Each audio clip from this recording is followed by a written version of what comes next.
so much. All right, there we go. So what we're learning today is the debugger and how to use assertions. So assertions are basically they're not an error, but they're to make sure that what you are coding makes sense. All right, so it's basically I am coding something, and after I've coded it, I want to basically double check that what I'm thinking that this code is doing will actually do. It will actually do that, or that variable will be in there. You quit. I don't know what you two are doing, but that's distracting.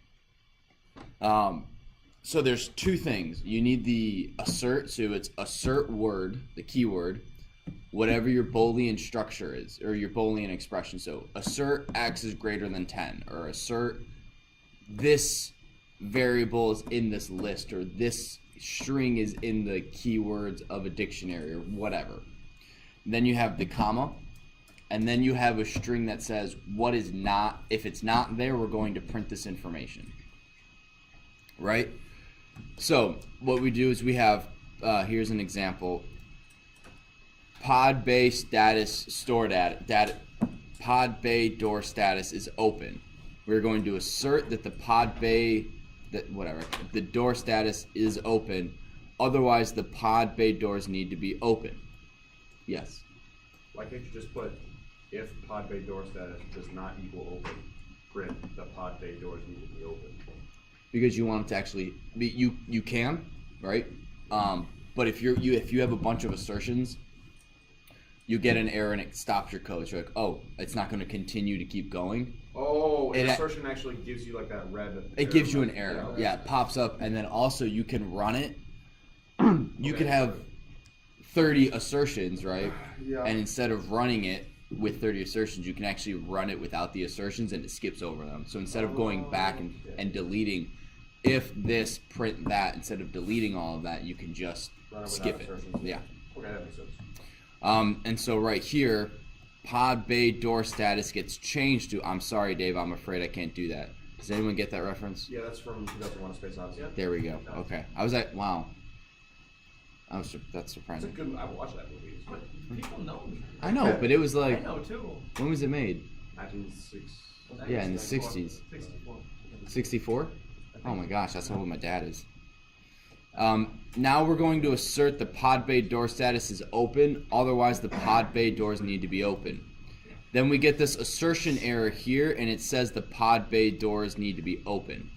So we had them open. 1968. 1968. All right, not as old as my dad. So we say that the pod bay doors are open. Then we assert that they're open, and nothing pops up. Everything's cool. We've changed the pod bay door status to, I'm sorry, Dave. And then when we assert that it needs the pod bay doors need to be open, it fails that assertion check, and then it goes the pod bay doors need to be open, so we get this error here. These assertion errors are for the programmer, not the user to see. Does that make sense?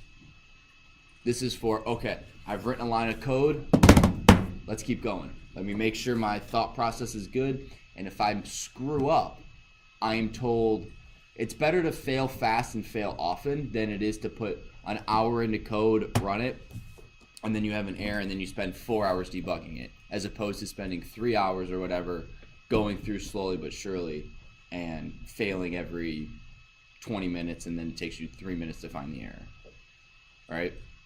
A lot of people do. So I was told when writing papers, a lot of people will turn in a rough draft that they consider, or a paper is, you know, oh my gosh, this is a really good paper. I'm like all the way done with it. And they turn it in, and then it gets hammered. And it's like, no, your rough draft, like, you need to go back and do all of this extra work. And it kind of, one, it's really deflating because you thought you were so close to being done, and then you realize, oh my gosh, I'm not. I have to go back and do all of this work. As opposed to, here is my outline, right? Here's just a quick outline of what I'm thinking. Oh, you need to do that, that. Okay. Here's my updated outline. What do you think? Okay, that's good. Write your first rough draft. Rough draft, and they turn it in, and you slowly build on it, as opposed to doing a bunch of work and then having to start all over. Does that make sense? Yeah, that's what the junior research paper is. Yeah, so exactly. So you do a little bit and you get it looked over.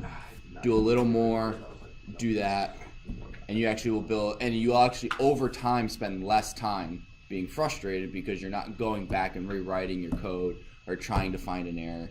There have been times I've been grading your tests. Okay, so I was grading a test at some point in the past. I couldn't figure it out and I just fell asleep. Like I was just laying on my couch looking at it and I go, I don't know why this isn't working. I just took a nap. I woke up and was able to figure it out, but it's one of those things where it's just like, you don't want to have to go through that. I can't even remember what it was. It was something stupid though. That's how everything feels in coding though. It's like, oh, I have this error. It's like, what is this? Like, freaking period. Oh. Yeah. What's up, Zachary? Morning, Zach.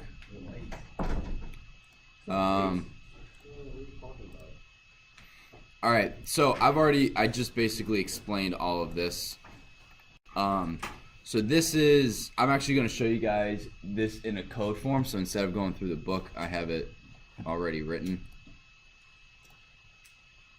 All right, so make the text a little bigger.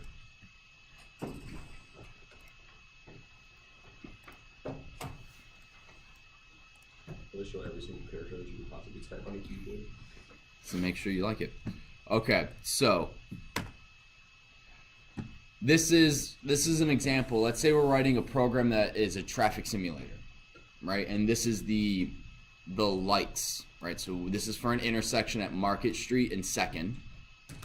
And so north-south starts at green and east-west is red, right? And we want this code to change from, if it's red, go to green, right? Because that's how traffic lights work. If it's green, go to yellow. If it's yellow, go to red. Does that make sense? So let's say you've written all this and you have our dictionary up here for key and intersections. If the key is green, we're going to change it to yellow. If it's yellow, go to red. If it's red, go to green. Now what this is doing is we will put an assertion check right here. But, hello Josh. But we are not going to do that. We don't have that right now. Do you guys see an error in this at all? Okay, if you see it, don't say it, but I'll give you guys 30 seconds or so, and then we'll go around the room and see if you guys see the error. Right now, Josh, we're just looking over assertion errors, assertion checks, which are basically sanity checks. If you have your book, we're on page partway through chapter 10.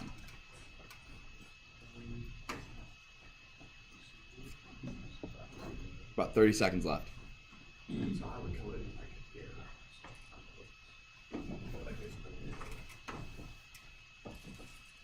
It's not a syntax error. It is not. There is one. There's a syntax error? Where? What is intersection? Right there. Oh, here.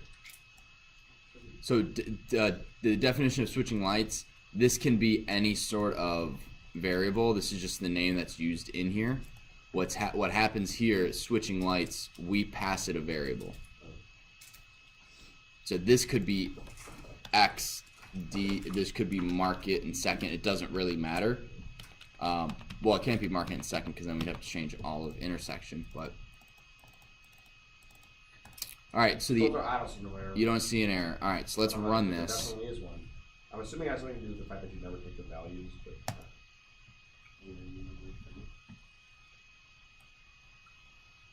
Do you see the error now? So this is before we do anything to it, and then this is after we do something. oh, they switched the okay. They just If this is traffic, it goes from green to yellow and just red to green. That's the way it has to. It's right. It's correct. but now we have traffic going north, south, and east and west causing accidents. Because we have a yellow, yeah, right? Yeah, I gotta do another one.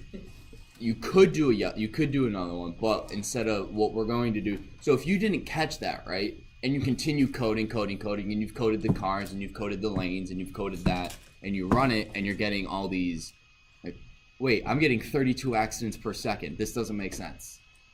Because of that. You could spend potentially hours going through everything until you find out that this is actually your problem. So what you do, is you put this assertion Oops. Oh, dang. There we go. So now we're going to say assert that red is somewhere in the values. Right? So one of these is red at all times. So then when we run it, we get an error saying neither light is red. And so we go, oh, my traffic stop needs to always have a red light. Okay, I can fix that error now. But if you didn't have this assertion, you could, like I said, spend hours debugging and trying to figure out why you kept having stuff crash. So this is a sanity check to make sure the code is doing what you think it should be doing. Does that make sense? So again, you just assert, that's the keyword. This is either true or false. If it's true, keeps going. If it's false, it shows this as the assertion error, and the assertion error looks like this. Assertion error, neither light is red, and then it shows you the dictionary. Tracking with me? Yes. All right. Do you have any questions? Yes, Alex. Why did you put the assertion value in that assertion? Oh, here? Because the red is in the values, not the keys. So we want to make sure that one of the north, south, or east or west, one of them is red. And and that's in the value of this dictionary. That north, south, and east, west, those are the keys of the dictionary. And then these are the values. So we want red to be in the values of the dictionary. Excuse me. Does that make sense? Okay. Yes, Eli. Just to double check. So if the assert is true, nothing happens, and if it's false, it'll print whatever you have after. True. So let's go. Let's just put yellow because we know that's gonna work. Nothing. No error. Nothing happened. Because yellow is in there. But we don't want it to be yellow. We want this to stay red. Oh my god. Any questions? No. All right. So what we're gonna do now is I'm gonna walk you through the debugger, and on Thursday you guys are going to use the debugger to go through some of your own code that I've corrected, or if you want to write code and then test it, just to get used to the debugger. Now I do want to say we haven't written long enough code for the debugger to be super helpful, but it is helpful. Right, so we're actually, wait, it's not the debugger we're doing today. Hang on. The next thing is logging. Yes. So actually, my bad. Today we're going to do logging, and on Thursday we're going to walk through the debugger and kind of have a couple exercises where you guys use assertions, exceptions, logging, and debugging. Yes, you can open the pod doors. So this is similar to what Ryan was talking about with print value to double check if something is the value of something. Who here has printed X to see what X equals? Or a variable to see what it equals? If everyone doesn't raise their hand, you guys are all liars. Yeah. Eli. I raised my hand. Okay. I do it all the time when grading your stuff. I'm like, all right, print. Okay, I know what that equals now. Blah, blah, blah, blah, blah. So instead of doing that, who could see a potential error or a potential mistake that they would do if they just did print X, print this, print. I get the things confused all the time. You get the things confused. Well, that's also how you label your variables. No, I mean like when I'm printing a bunch of things out, I'm like, wait, which one goes to which? Right. So which print do I want to keep and delete? Right. Which one is for me to realize what a value is, and which one is for the user to see? That's a good one. What else? Like at what point, like you lose track of what point this variable changed because you're only getting at one point. Right. You could also accidentally delete code when you're just going through and highlighting stuff to delete or comment out. You just accidentally delete an extra line and then poof. You have no idea why your code's not working anymore. You're like, I just thought I deleted print. So what logging does, it allows you to basically print information and it allows you to print the information. It's not printed it's not printed in black or blue. Like when you normally print something, you know how it's in blue and then you type in black. It's printed in red. So it's like debugging, this is what it is. And then you can also turn off logging. So you could have 30 lines of code, which all it does is it's basically this right here, right? This is, instead of having print start a factorial, you have logging.debug, and what that will do is it will print that information, print in red in the console, and you can see it. And then when you're done with your code and you're like, okay, my code works totally, it's done, you can go through and change, you can disable logging, and this disappears basically. You won't see it anymore. It won't print it anymore. So what this is doing, this is a, yeah, okay. So this is just a program that does a factorial. All of you guys have done a factorial program, right? Yeah, I have. It's like 5 times 4 times 3 times 2 times 1. Okay. So this is basically, that's the key part of it right there. Total times equal I. So 1 times 2 times 3 times 4 times 5 is the factorial of 5, right? Then it just keeps adding. And then right. So I have this code written. Man, let me make sure it's the one that has an error in it. Yes. So this also allows you can add a file name and it will write your errors and your logging to a text file. So instead of having your shell that has both you're interacting and typing in the code and dealing with that and the debugging information, it writes it to a separate text file. And then you could even go, listen, dude, I'm getting these errors. This is my code. This is my debugging errors, and this is my code. Can you help me take a look? And then it's like, oh, this is your error or whatever. So I'm just going to let you guys, again, look at this real quick. This code from here, the highlighted part has an error in it. If you see it, again, it's not a syntax error, it's a logic error. If you see it, don't say anything. I'll give you guys just a minute or so. And then I'll run through the debugger and you'll see how how logging works.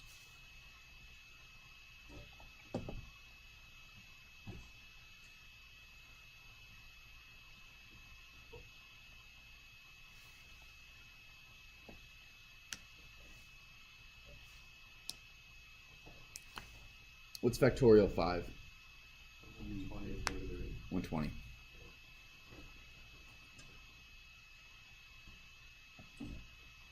All right. Disable. Actually, I want that disabled for now. So when I run this, no, hang on. Logging debug.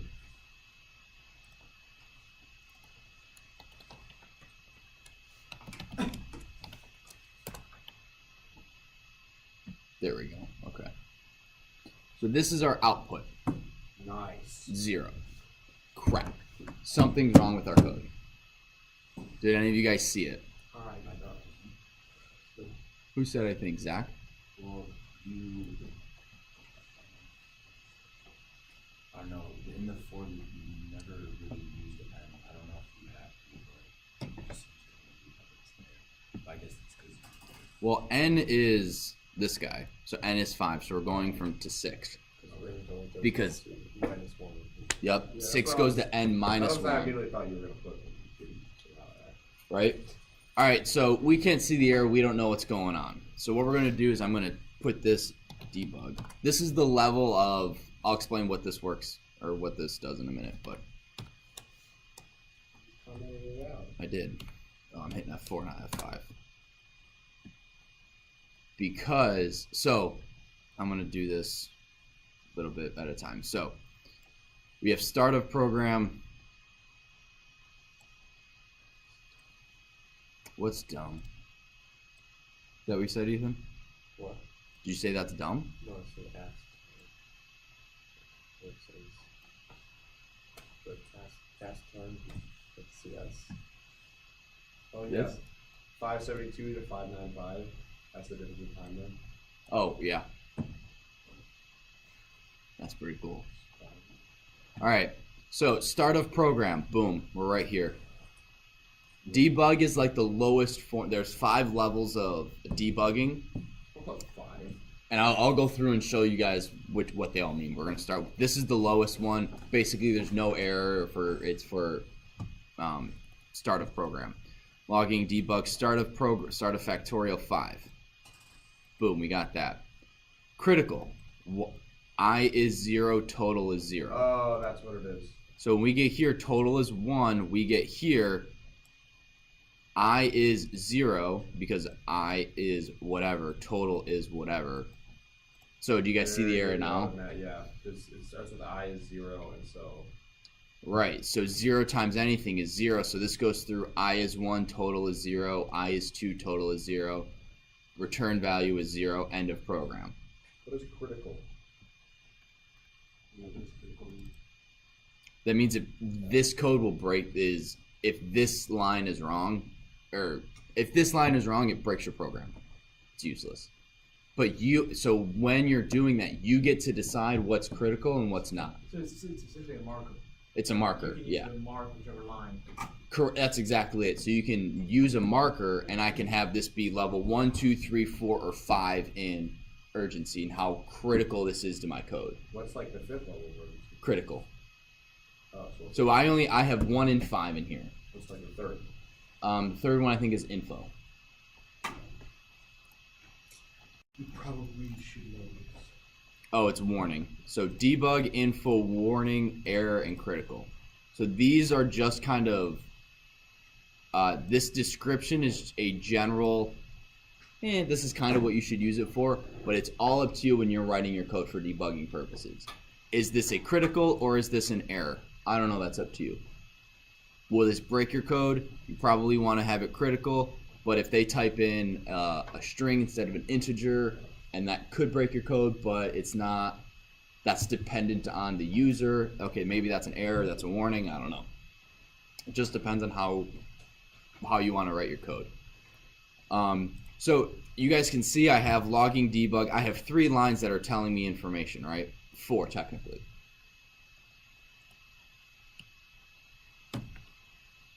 Oh my gosh. I just hit Alt F4. Yes! Yes! Why?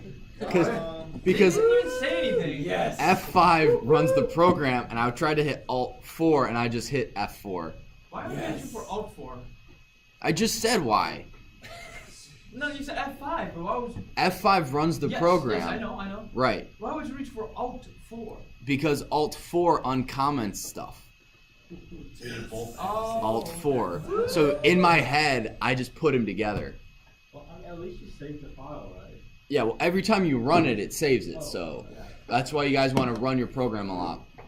Ryan, put your phone away. Ethan, put your phone away. Oh, I'm happy.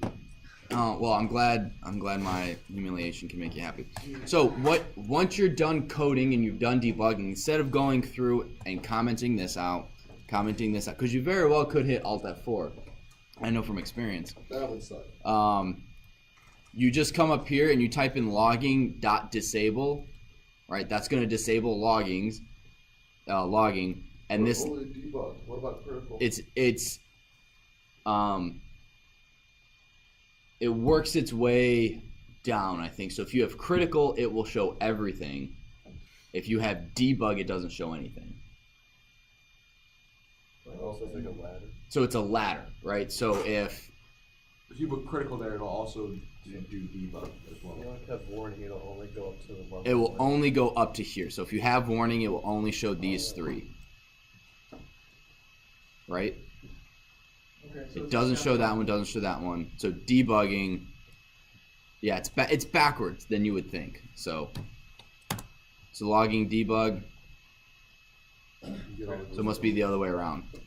So it is, if you have debug, it won't show debug, but it will show info, warning, error, and critical. But if you have critical, it won't If show you have anything. critical, it won't show anything. Yeah, that makes more sense because then you can still Yeah. keep your like code breaking errors. Yeah. So now I have critical, but if I make this critical, we don't see it at all. Gotcha. So, and then the last thing is if up in here, so this is, you'll probably want to type this in and save it somewhere.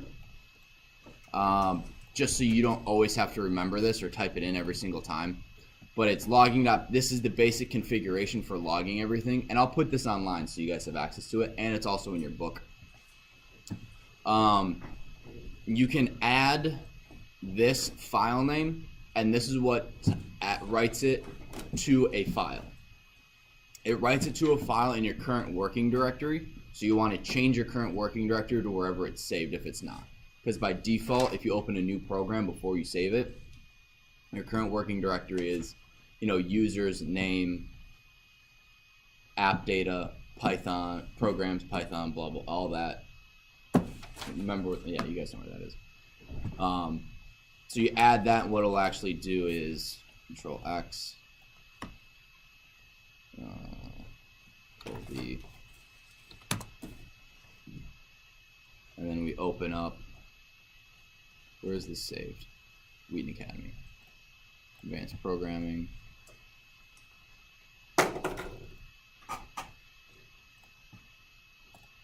Zero factorial. Oh. Yeah. That is correct. Why is that thing? What is what break? Yeah. It was not actual factorial, just Because Oh, it's a weird math thing that works out. So this is actually on my desktop. So the desktop, Python scripts, my program log. So here it is. So that's how you write it to a file. hey, it worked that time. What do you mean it worked that? Oh, yeah. So to fix this, you would just go, and then when you run it, 120.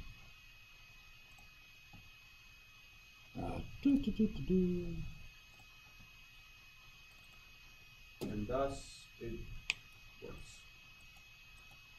Do you guys have any questions on logging? Now, logging is one of those things where it's like, you're not going to use it every single day and every single problem, but knowing how to do it once, for example, like for your project, for your final project, it'll just be, listen, you have 2 or 3 weeks, use stuff from the book, make sure it can do these couple things, and then it'll be up to you to do whatever you want it to do. Once you're at like 80, 90, 100, 150, 200 lines of code, I don't know how long it's going to be. It's going to get difficult to keep stuff in track, or keep track of stuff. So this is what you'll want to do, is you'll want to have this. I would just save this somewhere, logging template. What? You're online? Will be. Cool. Saved online.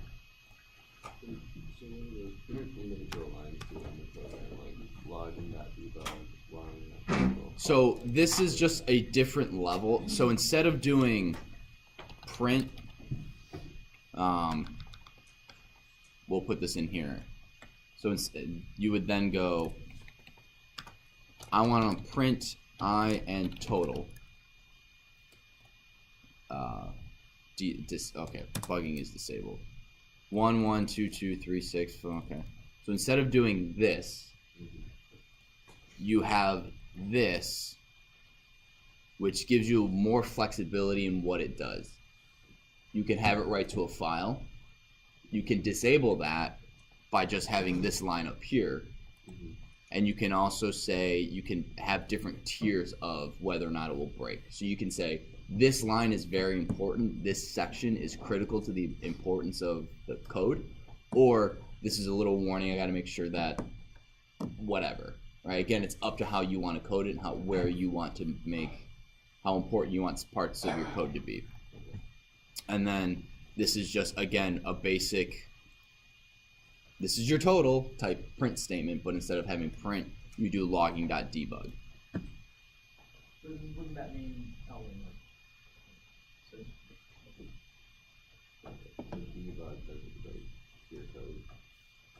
No, and you could even make this critical, and it would still work. It's just what you want, how you want it categorized, how you want your markers will dictate what gets disabled. So if I want everything, yeah. Make sense? Yeah. Anyone have questions? All right, cool. So what I want you guys to do is take your test code, right? So And everyone, debug it. you could debug it, but what I want you guys to do now is try to do is add this logging. You guys don't necessarily need this file name part. If you want it to write to a text file, go ahead. I'm gonna save this online real quick for you guys. Like when you don't put format equals there, is it like an auto format, or do you have to put format equals that? No, this is just to show you the time. So if you don't have any of that, Delete that and see what happens. ASCII level name. Just delete the whole format thing. Once you just delete all. Well, if you delete all of this, it's kind of useless. Because when you run it, oh, hang on. Alt 3, it doesn't give you any information. Oh, okay, so you have to have that format there in order if you want to give you anything. Yeah. Well, you can get rid of the time if you don't want the time to be there. But I do. If you don't want the level name to be there, But I do. the message, it's up to you. So I will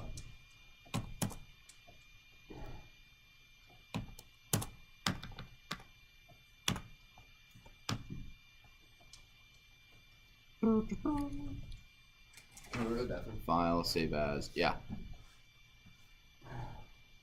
So advanced programming. Oh.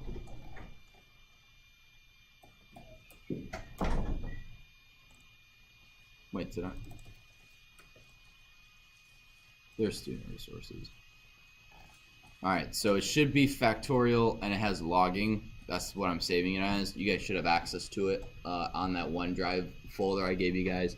But yeah, so go through and add this, and instead of print where you want to make sure if things are working, do logging.debug or logging.critical. I'm gonna walk around and answer any questions. Okay, where's